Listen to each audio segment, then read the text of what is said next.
Constance Wu, you play the no-nonsense, CLC-obsessed mother Jessica Huang on ABC's hit series Fresh Off the Boat. Did you know right when you read the script that Jessica was for you? Well, as an actor, you read so many scripts and you often think all of them are for you.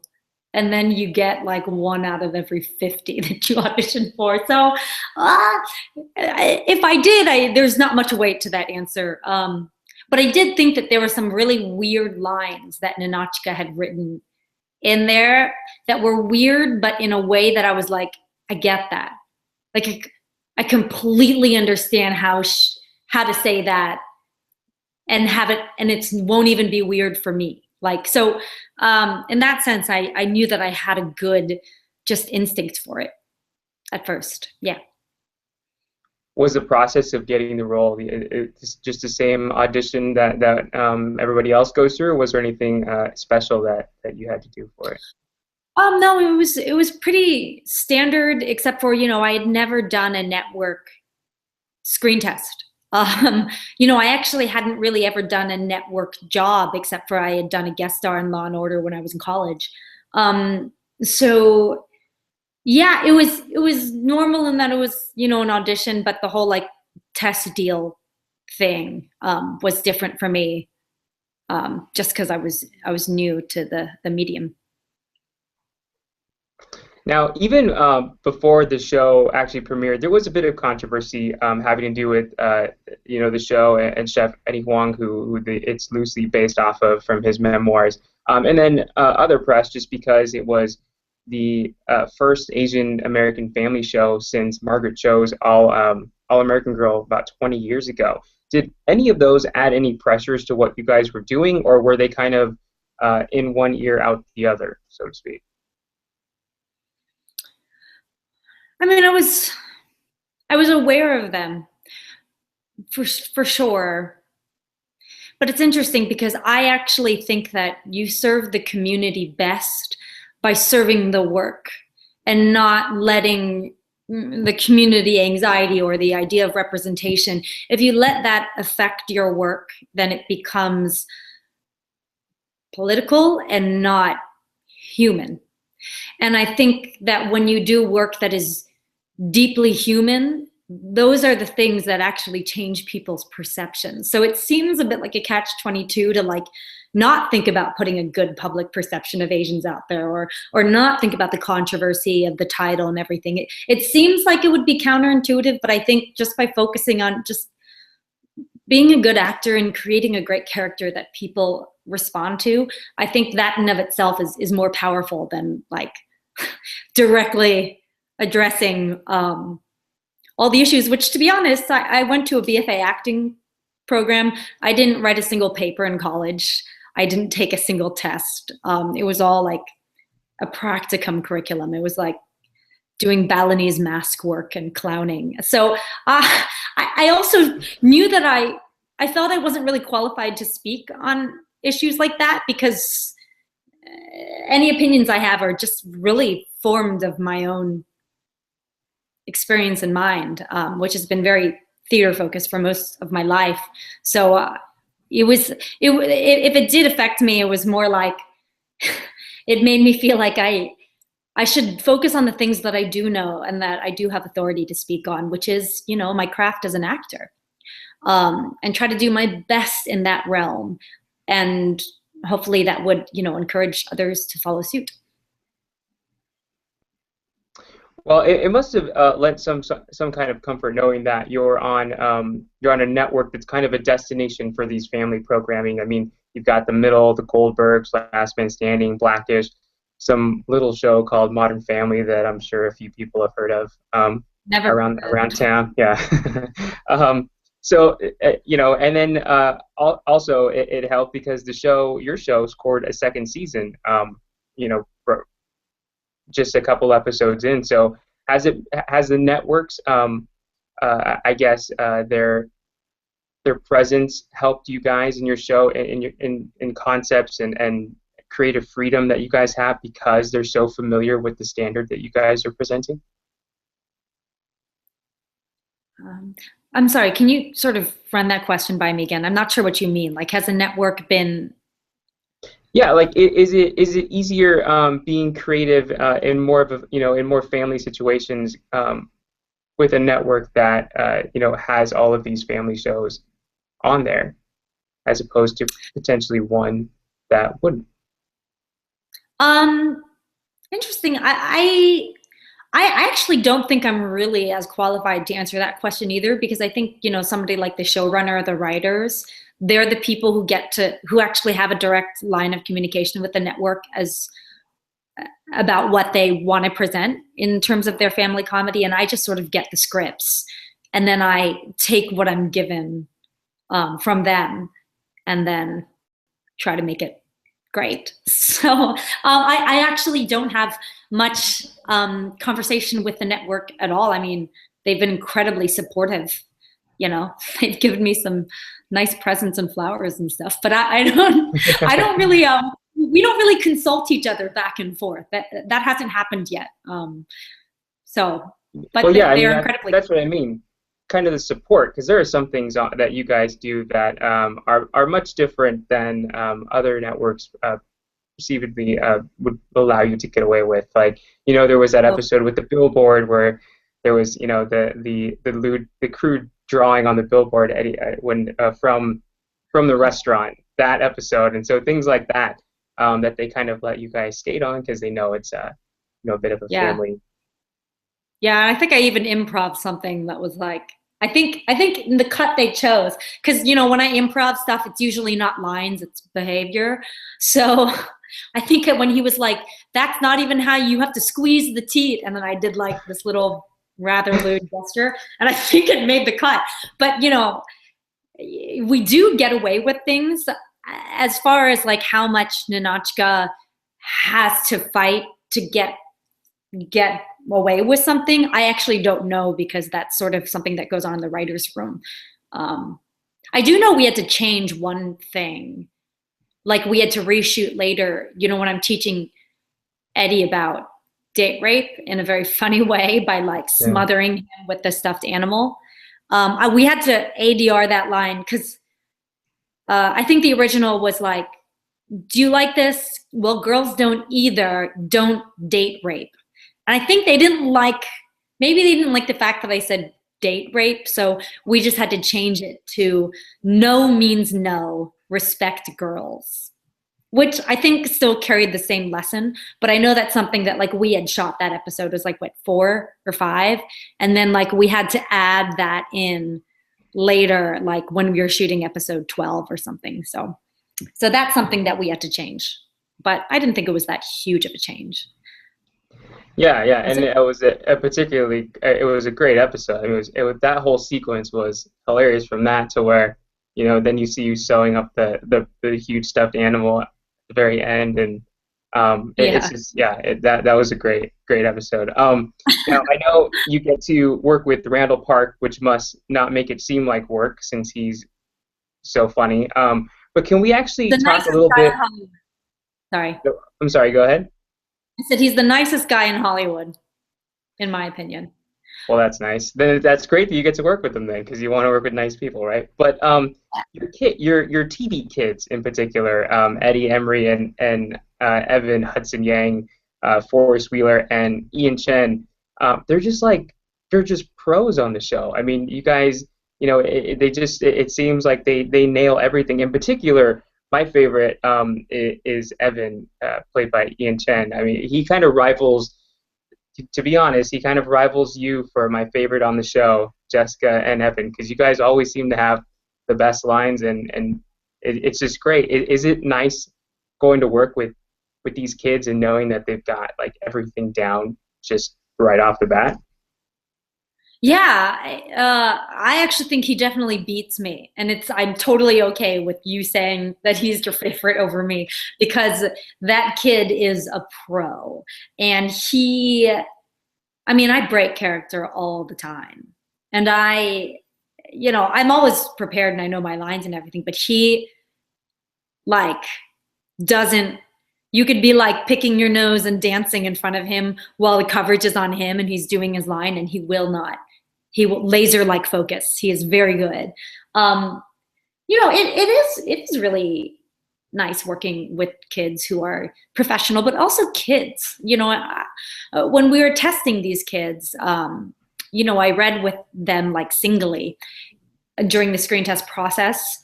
And I remember being like already feeling maternal. Like I was worried about these little kids who would they'd finish the scene and then they would instantly look to the casting director for approval. And there was a part of me that wanted to say to these kids, you are great. You don't need their approval and you did great and you stand by your work. It's like, I didn't say that obviously.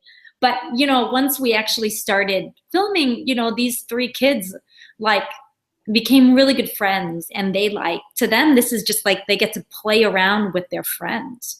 And so it's nice to see that, they're doing something they like, which is acting and getting to eat hot dogs at craft services. And then, but they're also hanging out with friends, with each other.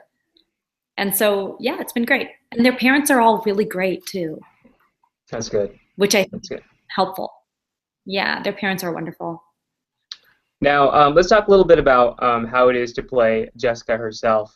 Is there anybody that you, obviously we can already tell right off the bat that the accent that Jessica has is not one that you have. Is there anybody that you molded her after, and are you ever shocked by some of the things that she does or say, or is it just really completely freeing to play somebody like this that's just so blunt? Well, I definitely modeled her after the real Jessica Huang. She was nice enough to record herself on video, speaking all my lines. And it's funny because, when she recorded herself on video, you could also see a lot of her behavior and her mannerisms and her point of view. So I based it a lot on her. And then I just sort of filled in blanks in terms of the way I thought she carried herself physically, and the way she interacts with other people, or just sort of, that's the boring actor stuff. It's I had a character notebook and I just basically spend a lot of time in my imagination just writing out a history and a philosophy for why she's that way or why I am that way as her. So yeah, that was fun, and it's fun having a real person that you could base it off of who's still living, So that was cool. Has she seen your portrayal of her on television? Yeah. Is she a fan? Yeah, I think she actually is. Actually, I know she is. Good. Eddie told me that she really likes it, so that's good. Yeah, that's great. Well, thanks to her and to you, of course, you've been named a TV breakout star this season by E! Entertainment, Deadline, Hollywood Reporter, BuzzFeed, Entertainment Weekly. Of course, us here at Gold Derby, we tend to agree. Is all this attention anything that you expected at all when you signed on, or has it been just kind of a huge surprise to you?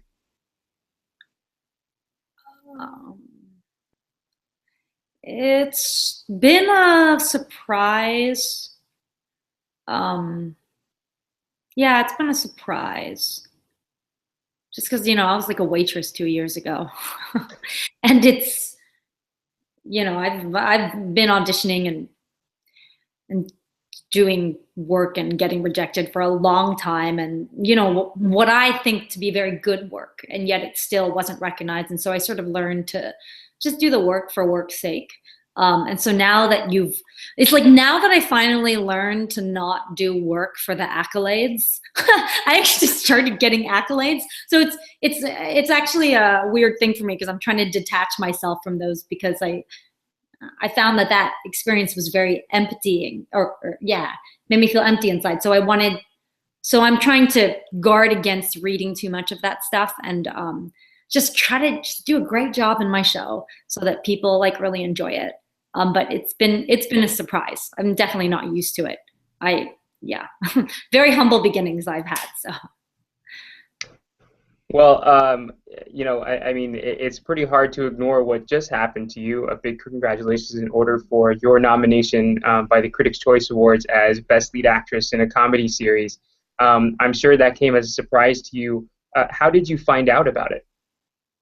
I found out about that on Twitter. Okay, like because I didn't even know I was like up for it, because I sort of vaguely knew, like I just signed with a publicist like a month and a half ago, and so I knew for the Emmys you have to like put in a like an application in order to even be considered. So I knew that that was the thing, but Critics' Choice I didn't submit anything. I didn't even know. So yeah, I got a text from Melvin, one of our EPs, that said, "I'm proud of you." And then I was like, well, because he sends me those texts often, just because he likes the work I do in the show. So I was like, that's cool, that's cool. And then I looked at my Twitter, and then there were a few people saying congratulations. And then right after that, I got a call from my manager and my publicist. But pretty much Twitter found out before everybody else. That's awesome. Yeah. Now, you just mentioned it. The Emmy nominations are in just over a month, and you'll be vying for a spot in the lead actress category there as well. Is it strange at all to hear these kind of Emmy nomination whispers with your name attached to them, or I mean, you already said it's kind of crazy, but is it ultimately crazy? I mean, this is the big one of all of them. I mean, to be completely honest with you, this is actually probably not a good thing to admit, but when people say like, "Oh, you're gonna get nominated for an Emmy," like you're so like all this stuff is gonna happen, my first thought is like, "Oh man, I'm gonna disappoint these people because I'm not," like, and I don't want to disappoint my good friends. Like, I don't care about disappointing like industry folks or like awards or anything like that, but like, to have like my friends have such faith in me, and I'm like, oh gosh, I don't want to let them down. But I mean, it's been a wonderful time for women in comedy, and so I know it's certainly a long shot. Doesn't mean I shouldn't put in my application, because why not? But there's no expectation except for me having to like I don't know, soothe my friends' feelings who like were so sure. So that's the first thing that comes to my mind, is that like I feel bad that I'm certain to disappoint my friends. But yeah. Well, let's say that they have more faith in you than you do, and you do get that Emmy nomination. And if you do score an Emmy nomination, you actually have to choose a single episode from the season that will be voted on by your acting peers. Is there a particular episode through the season that you think displays your best work, or do you have any in mind, or one that was most fun? I know we at Gold Derby have one that we think you would be would make an excellent submission for you, but I want to hear what you had to say. Oh gosh, I haven't really thought about that. And that's what you have to do when you get the thing. You just choose one episode. One episode. I don't know. Like, what do they usually do? Do they look for ones that are funnier or have more heart or more range? Like, I'd have to look into like what. I mean, I really love the block party episode where I sing the karaoke number. But I also like the episode with my sister. I'm not sure. Yeah, maybe the block party episode. That one was called The Shunning, right? The Shunning, yeah. Yeah, that is the one that we think, if you do get nominated, that it has everything. It's great, and it's a great showcase for you. It was hilarious, and yeah, so we're on the same wavelength here, so that's good. It's a good thing. Oh, good. Yeah, yeah, that's great. Now, we'll end a little bit on a few fan questions. Nia wanted to know, aside from Jessica, do you have another favorite character on the show? Oh, Grandma, for sure. She's great. Everything she does is so spot on and truthful. She never breaks character. She's very firm in her choices. Yeah, I admire Grandma a lot. And Grandma, with that Topanga bit, just Oh my Just God. rolled. Oh, Lucille Song. I should say her name while I'm admiring her. Yes. With a Topanga, where she's just like, yes, this is Topanga. Oh Yes. man. It's really good. I mean, and what great 90s references, right? That and also with like the combos, because she likes to eat combos. Yeah. Oh, great. That was great. Batman would like to know. I don't know if it's the real Batman. There was no blue check mark by his name, but it could be. Um, what was your favorite scene of the season to film?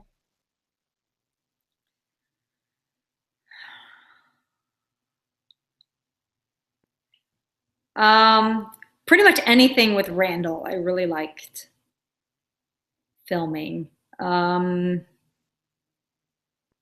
yeah, I liked filming the scenes with Randall, like after when we were running after we did the graffiti, because I felt like that was, you know, the epitome of like badass Jessica, like sort of fighting for our sons in an unconventional way, or for ourselves in an unconventional way.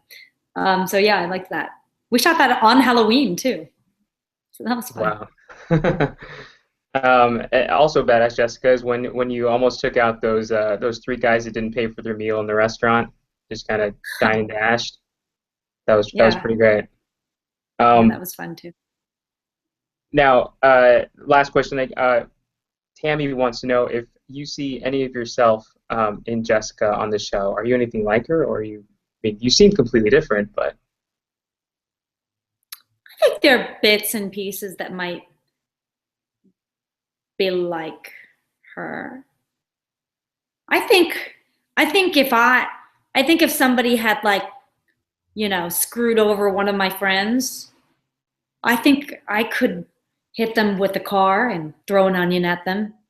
I'm a fierce protector of my friends. Like, my friends, a lot of my friends I've had since I was young, and I don't really make new friends. I just have my close ones.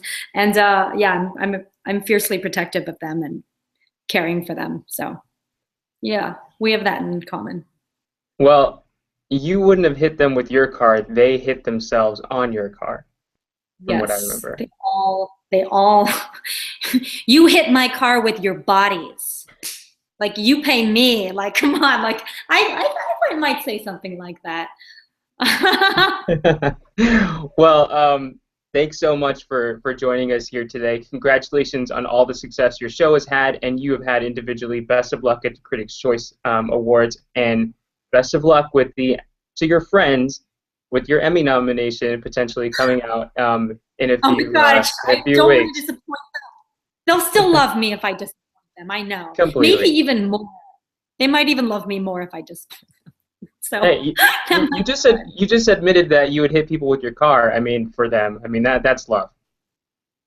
I would have people hit themselves with my car for them. Yes. In that sense, I know I will not let them down. So, All right. Well, thank you so much, and hope to talk to you again soon. okay. Bye.